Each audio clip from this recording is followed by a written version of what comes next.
ఎప్పటికప్పుడు తాజా వార్తలను అందిస్తున్న రిటైర్డ్ ఉద్యోగులను ఇంత గోసబెట్టిన రాష్ట్రం ఒక్క నీ రేవంత్ రెడ్డి ప్రభుత్వమే అంటే నన్ను కోసుక తింటారా పైసలు లేవు అని మాట్లాడతారు.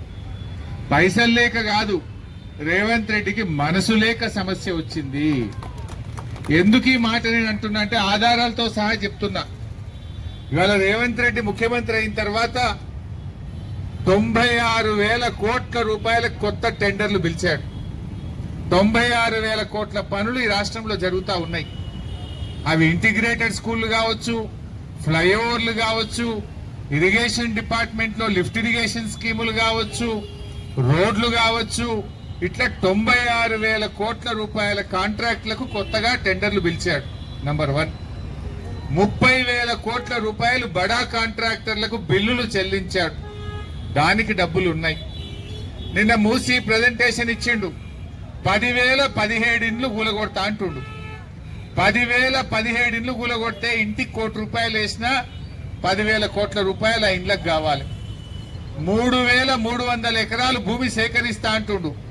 ఆడ 50 లక్షల కోట్ల రూపాయలు, 50 కోట్లకు ఎకరం ఉంటుంది. అంటే ఆ భూములకే 50,000 కోట్లు కావాలి. అంటే భూములు సేకరించడానికి 50,000 కోట్లు ఉంటాయి. 10,000 ఇండ్లు కూలగొట్టడానికి 10,000 కోట్లు ఉంటాయి. మూసి సుందరీకరణకు 1,50,000 కోట్లు ఖర్చు పెడతా అంటున్నావు. మరి 1,50,000 కోట్లు మూసి సుందరీకరణకు ఖర్చు పెట్టడానికి నీ దగ్గర డబ్బులు ఉంటాయి. మా రిటైర్డ్ ఉద్యోగులకు వాళ్ళ డబ్బులు వాళ్ళకి ఇచ్చేయడానికి నీకు డబ్బులు లేవా? అంటే డబ్బులు లేక కాదు, నీకు మనసు లేక. 30,000 కోట్లు బడా కాంట్రాక్టులకు బిల్లులకు డబ్బులు ఉన్నాయి. 96,000 కోట్లతో కొత్త టెండర్లకు డబ్బులు ఉన్నాయి. 1,50,00,000 కోట్లతో మూసి సుందరీకరణకు డబ్బులు ఉన్నాయి. అందాల పోటీలు పెట్టడానికి 100 కోట్లు ఉంటాయి నీ దగ్గర. నీ ఫుట్బాల్ షోకుల కోసం 100 కోట్ల రూపాయలు ఖర్చు పెడతావు. నీ క్యాంప్ ఆఫీస్ కోసం 100 కోట్ల రూపాయలు ఖర్చు పెడతావు. కేరళ, ఢిల్లీ, హర్యానా, మహారాష్ట్రలో ఎన్నికలు జరిగితే రాష్ట్ర ప్రభుత్వ డబ్బులతో 100 కోట్ల రూపాయలతో ఆ రాష్ట్రాల్లో అడ్వర్టైజ్మెంట్లు వేయడానికి, నీ బొమ్మలేసుకోవడానికి నీకు డబ్బులు ఉంటాయి. మా ఉద్యోగులంటేనే ఉండయా? ఇక డబ్బులు లేక కాదు, మనసు లేక. ఆయన ప్రాధాన్యతలు వేరే ఉన్నాయి. కమిషన్లు వచ్చేది ఉంటే మాత్రమే డబ్బులు ఉంటాయి. మా రిటైర్డ్ ఉద్యోగులు కదా, గరీబోళ్ళు కదా, వీళ్ళు కమిషన్లు ఇయ్యరు కనుక డబ్బులు లేవు. కమిషన్లు ఇచ్చే మూసీ బ్యూటిఫికేషన్ పేరు మీద లూటిఫికేషన్ చేసే మూసీకి 1,50,000 కోట్లు ఉంటాయి. బడా కాంట్రాక్టర్ల బిల్లులకు 30,000 కోట్లు ఉంటాయి. 96,000 కోట్ల కాంట్రాక్టులకు కొత్త టెండర్లు పిలవడానికి డబ్బులు ఉంటాయి. నీకు కేవలం రైతులకు డబ్బులు ఉన్నాయి. రిటైర్డ్ ఉద్యోగులంటేనే డబ్బులు లేనటువంటి పరిస్థితి. ఆయన బట్టి విక్రమార్క మాట్లాడితే అన్ని అబద్దాలే. నేను నెలకు 700 కోట్లు ఇస్తా అంటాడు. ఒక్క నెల కూడా వచ్చింది లేదు. చెప్పుడు 700, ఇచ్చుడు 200-300 ఉన్నది. అంతా మోసమే తప్ప ఎక్కడ ఆయన మాటల్లో నిజాయితీ ఉన్నటువంటి పరిస్థితి లేదు. ఇలా రాష్ట్ర ప్రభుత్వం కేవలం ఉద్యోగులను ఒక చిన్న చూపు చూస్తూ ఇలా ఎంత బాధపడుతున్నారు పాపం. ఎన్ని ప్రాణాలు పోతా ఉన్నాయి. ఇప్పుడు రిటైర్ అయిన తర్వాత పిల్లల పెళ్లిళ్ల కోసమో వైద్యం కోసమో ఆ రిటైర్ అయినాక శేష జీవితం అన్న కొంత మనమలో మనమదానులతో సంతోషంగా ఉండాలనుకుంటారు. ఇవాళ కంటి మీద నిద్ర లేకుండా చేసిండు.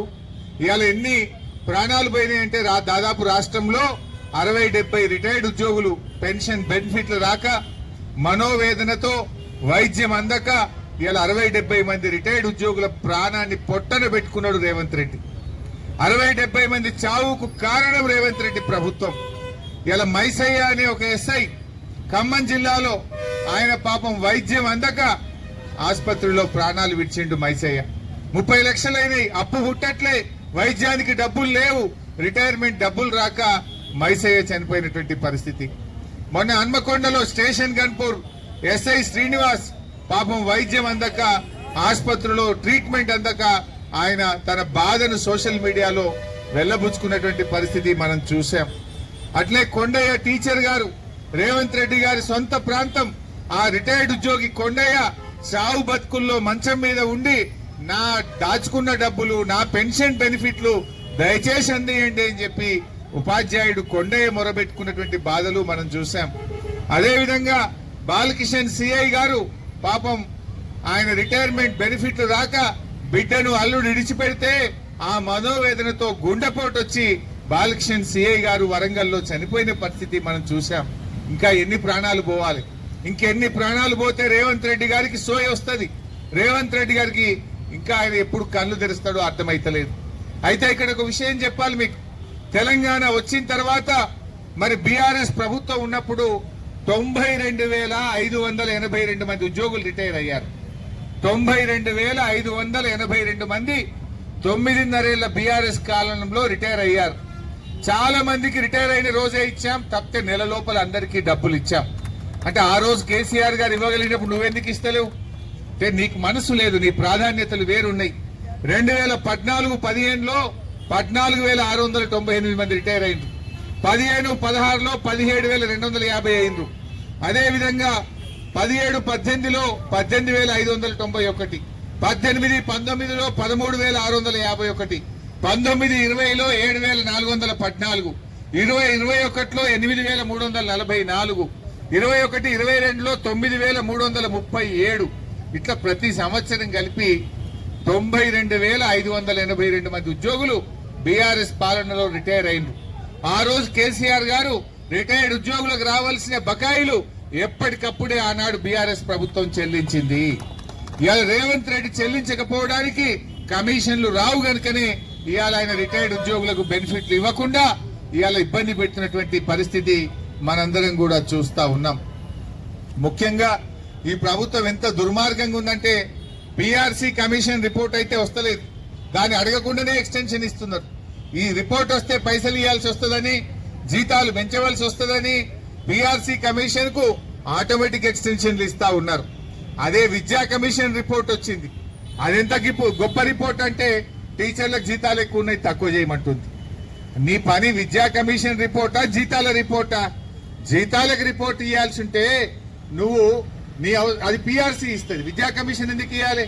అంటే ఉపాధ్యాయులను తక్కువ చేసి చూపే విధంగా, ఉపాధ్యాయుల యొక్క గౌరవాన్ని తగ్గించే విధంగా ఇవాళ విద్యా కమిషన్ రిపోర్ట్ ఇచ్చింది. అది విద్యా కమిషన్ రిపోర్ట్ కాదు, రేవంత్ రెడ్డి రిపోర్ట్.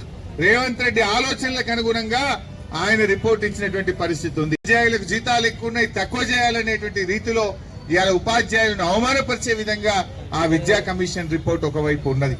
బట్ ఏది ఏమైనా ఈ రిటైర్డ్ ఉద్యోగులకు 10,000 కోట్ల బకాయి అనేది రాష్ట్ర ప్రభుత్వానికి పెద్ద విషయం కాదు. ఇవాళ రేవంత్ రెడ్డి గారు మల్లన్న సాగర్ నుంచి హైదరాబాద్ కు మూసీలో నీళ్లు పోయడానికి 9,000 కోట్లతో టెండర్ పిలిచిండు. ఒక్క మల్లన్న సాగర్ నుంచి మూసీకి తీసుకుపోయే పైప్ లైన్ ముచ్చట కాదు, 20,000 మంది ఉద్యోగులకు పరిష్కారం అయిపోతారు కదా. ఒక్క ప్రాజెక్ట్ విలువ కాదు, మరి దానికి పైసలు ఉన్నాయి కదా నీకు. పైపులు నేను రాగా చూసుకుంటూ వచ్చిన ఫుల్ స్పీడ్ లో పనులు అవుతున్నాయి, పైపులు అవుతున్నాయి. మరి 9,500 కోట్లతోని మల్లన్న సాగర్ నుంచి నీళ్లు తీసుకుపోయి మూసీలో పోస్తా అంటున్నావు. దానికి పైసలు ఉన్నాయి కానీ మా 20,000 మంది రిటైర్డ్ ఉద్యోగులకు బెనిఫిట్స్ ఇవ్వడానికి మీకు పైసలు లేవా? ఇవాళ కమిషన్ల కోసం ఆ పనులు జరుగుతున్నాయి, ఇక్కడ కమిషన్లు రావు కనుకనే ఇవాళ రిటైర్డ్ ఉద్యోగుల ఉసురు పోసుకుంటున్నావు. నేను రిటైర్డ్ ఉద్యోగుల్ని కోరేది ఒక్కటే, ప్రజల్ని చైతన్యపరచండి. ఈ ప్రభుత్వం యొక్క ఫెయిల్యూర్లను ఎండగట్టండి.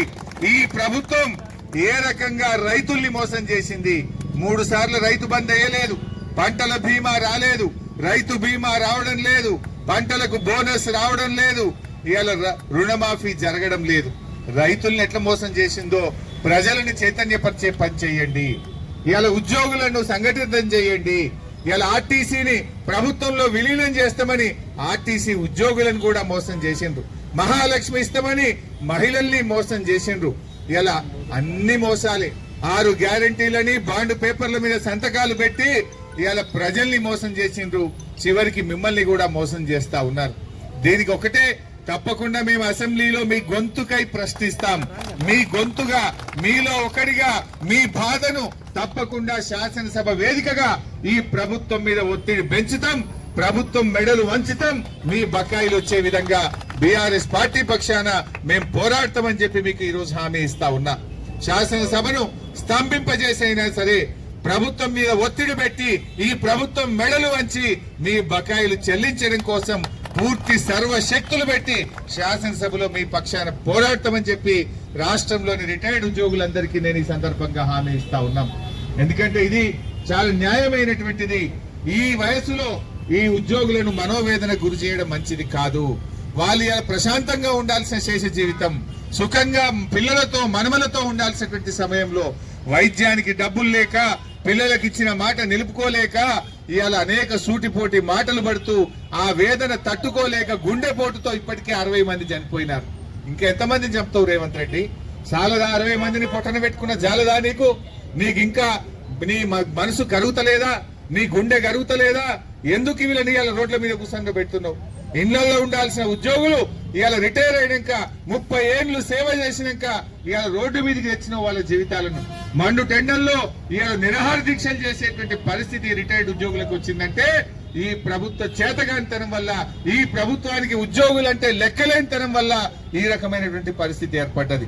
తప్పకుండా మేము గట్టిగా మీ పక్షాన ఉంటాం. మీరు కూడా సంఘటితపరచండి. ఇవాళ అన్ని పట్టణాల్లో ఆయన ఏమనుకుంటుండో, మున్సిపాలిటీ ఎన్నికల్లో ఓట్లు పడ్డాయి కదా, వీళ్ళకి ఇస్తే ఎంత ఇవ్వకపోతే ఎంత అనుకుంటుండు.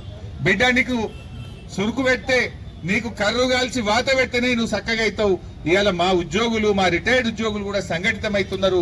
తప్పకుండా నీకు తగిన గుణపాఠం చెప్తారు. జాగ్రత్త.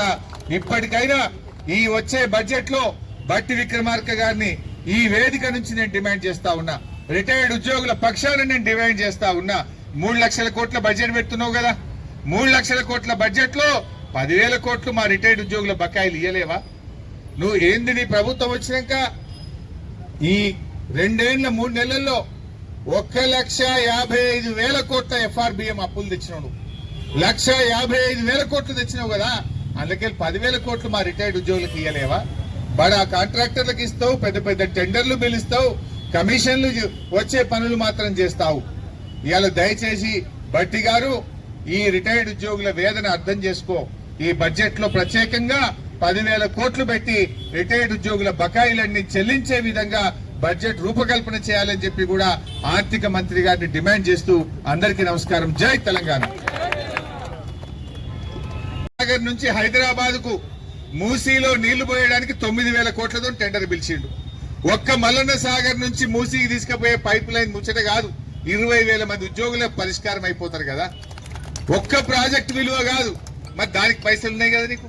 పైపులు నేను రాంగ చూసుకుంటూ వచ్చిన ఫుల్ స్పీడ్ లో పనులు అవుతున్నాయి, పైపులు అవుతున్నాయి. మరి 9,500 కోట్లతో మల్లన్న సాగర్ నుంచి నీళ్లు తీసుకుపోయి మూసీలో పోస్తా అంటున్నావు. దానికి పైసలు ఉన్నాయి కానీ మా 20,000 మంది రిటైర్డ్ ఉద్యోగులకు బెనిఫిట్ చేయడానికి మీకు పైసలు లేవా? ఇవాళ కమిషన్ల కోసం ఆ పనులు జరుగుతున్నాయి. ఇక్కడ కమిషన్లు రావు కనుకనే ఇవాళ రిటైర్డ్ ఉద్యోగుల ఉసురు పోసుకుంటున్నావు. నేను రిటైర్డ్ ఉద్యోగుల్ని కోరేది ఒక్కటే, ప్రజల్ని చైతన్యపరచండి. ఈ ప్రభుత్వం యొక్క ఫెయిల్యూర్లను ఎండగట్టండి. ఈ ప్రభుత్వం ఏ రకంగా రైతుల్ని మోసం చేసింది. 3 సార్లు రైతు బంద్ అయ్యలేదు, పంటల బీమా రాలేదు, రైతు బీమా రావడం లేదు, పంటలకు బోనస్ రావడం లేదు, ఇవాళ రుణమాఫీ జరగడం లేదు. రైతుల్ని ఎట్లా మోసం చేసిందో ప్రజలను చైతన్యపరిచే పని చేయండి. ఇవాళ ఉద్యోగులను సంఘటితం చేయండి. ఇలా ఆర్టీసీని ప్రభుత్వంలో విలీనం చేస్తామని ఆర్టీసీ ఉద్యోగులను కూడా మోసం చేసిండ్రు. మహాలక్ష్మి ఇస్తామని మహిళల్ని మోసం చేసిండ్రు. ఇలా అన్ని మోసాలే. 6 గ్యారంటీలని బాండ్ పేపర్ల మీద సంతకాలు పెట్టి ఇవాళ ప్రజల్ని మోసం చేసిండ్రు. చివరికి మిమ్మల్ని కూడా మోసం చేస్తా ఉన్నారు. దీనికి ఒకటే, తప్పకుండా మేము అసెంబ్లీలో మీ గొంతుకై ప్రశ్నిస్తాం. మీ గొంతుగా, మీలో ఒకడిగా మీ బాధను తప్పకుండా శాసనసభ వేదికగా ఈ ప్రభుత్వం మీద ఒత్తిడి పెంచుతాం. ప్రభుత్వం మెడలు వంచుతాం. మీ బకాయిలు వచ్చే విధంగా బీఆర్ఎస్ పార్టీ పక్షాన మేము పోరాడతామని చెప్పి మీకు ఈ రోజు హామీ ఇస్తా ఉన్నా. శాసనసభను స్తంభింపజేసైనా సరే ప్రభుత్వం మీద ఒత్తిడి పెట్టి ఈ ప్రభుత్వం మెడలు వంచి మీ బకాయిలు చెల్లించడం కోసం పూర్తి సర్వశక్తులు పెట్టి శాసనసభలో మీ పక్షాన పోరాడతామని చెప్పి రాష్ట్రంలోని రిటైర్డ్ ఉద్యోగులందరికీ నేను ఈ సందర్భంగా హామీ ఇస్తా ఉన్నాం. ఎందుకంటే ఇది చాలా న్యాయమైనటువంటిది. ఈ వయసులో ఈ ఉద్యోగులను మనోవేదన గురి చేయడం మంచిది కాదు. వాళ్ళు ప్రశాంతంగా ఉండాల్సిన శేష జీవితం, సుఖంగా పిల్లలతో మనమలతో ఉండాల్సినటువంటి సమయంలో వైద్యానికి డబ్బులు లేక, పిల్లలకు ఇచ్చిన మాట నిలుపుకోలేక ఇవాళ అనేక సూటిపోటి మాటలు పడుతూ ఆ వేదన తట్టుకోలేక గుండెపోటుతో ఇప్పటికే 60 మంది చనిపోయినారు. ఇంకెంతమందిని చెప్తావు రేవంత్ రెడ్డి? చాలదా 60 మందిని పొట్టన పెట్టుకున్న జాలదా నీకు? నీకు ఇంకా నీ మనసు కరుగుతలేదా? నీ గుండె కరుగుతలేదా? ఎందుకు వీళ్ళని ఇవాళ రోడ్ల మీద కూర్చొని పెడుతున్నావు? ఇళ్లలో ఉండాల్సిన ఉద్యోగులు ఇవాళ రిటైర్ అయినాక 30 ఏళ్లు సేవ చేసినాక ఇవాళ రోడ్డు మీదకి తెచ్చిన వాళ్ళ జీవితాలను మండు టెండర్లో ఇవాళ నిరాహార దీక్షలు చేసేటువంటి పరిస్థితి రిటైర్డ్ ఉద్యోగులకు వచ్చిందంటే ఈ ప్రభుత్వ చేతగానితనం వల్ల, ఈ ప్రభుత్వానికి ఉద్యోగులంటే లెక్కలేనితనం వల్ల ఈ రకమైనటువంటి పరిస్థితి ఏర్పడ్డది. తప్పకుండా మేము గట్టిగా మీ పక్షాన ఉంటాం. మీరు కూడా సంఘటితపరచండి. ఇవాళ అన్ని పట్టణాల్లో ఆయన ఏమనుకుంటుండో, మున్సిపాలిటీ ఎన్నికల్లో ఓట్లు పడ్డాయి కదా, వీళ్ళకి ఇస్తే ఎంత ఇవ్వకపోతే ఎంత అనుకుంటుండు. బిడ్డ నీకు సురుకు పెడితే, నీకు కర్రు కాల్చి వాత పెడితేనే నువ్వు చక్కగా అవుతావు. ఇవాళ మా ఉద్యోగులు, మా రిటైర్డ్ ఉద్యోగులు కూడా సంఘటితమవుతున్నారు. తప్పకుండా నీకు తగిన గుణపాఠం చెప్తారు. జాగ్రత్త. ఇప్పటికైనా ఈ వచ్చే బడ్జెట్ లో బట్టి విక్రమార్క గారిని ఈ వేదిక నుంచి నేను డిమాండ్ చేస్తా ఉన్నా. రిటైర్డ్ ఉద్యోగుల పక్షాన నేను డిమాండ్ చేస్తా ఉన్నా. 3 లక్షల కోట్ల బడ్జెట్ పెడుతున్నావు కదా, 3 లక్షల కోట్ల బడ్జెట్ లో 10,000 కోట్లు మా రిటైర్డ్ ఉద్యోగుల బకాయిలు ఇయ్యలేవా? నువ్వు ఏంది నీ ప్రభుత్వం వచ్చినాక ఈ 2 ఏళ్ల 3 నెలల్లో 1,55,000 కోట్ల FRBM అప్పులు తెచ్చినావు. 1,55,000 కోట్లు తెచ్చినావు కదా, అందుకే 10,000 కోట్లు మా రిటైర్డ్ ఉద్యోగులకు ఇయ్యలేవా? బడా కాంట్రాక్టర్లకు ఇస్తావు, పెద్ద పెద్ద టెండర్లు పిలుస్తావు, కమిషన్లు వచ్చే పనులు మాత్రం చేస్తావు. ఇవాళ దయచేసి బట్టి గారు ఈ రిటైర్డ్ ఉద్యోగుల వేదన అర్థం చేసుకో. ఈ బడ్జెట్ లో ప్రత్యేకంగా 10,000 కోట్లు పెట్టి రిటైర్డ్ ఉద్యోగుల బకాయిలన్నీ చెల్లించే విధంగా బడ్జెట్ రూపకల్పన చేయాలని చెప్పి కూడా ఆర్థిక మంత్రి గారిని డిమాండ్ చేస్తూ అందరికీ నమస్కారం. జై తెలంగాణ.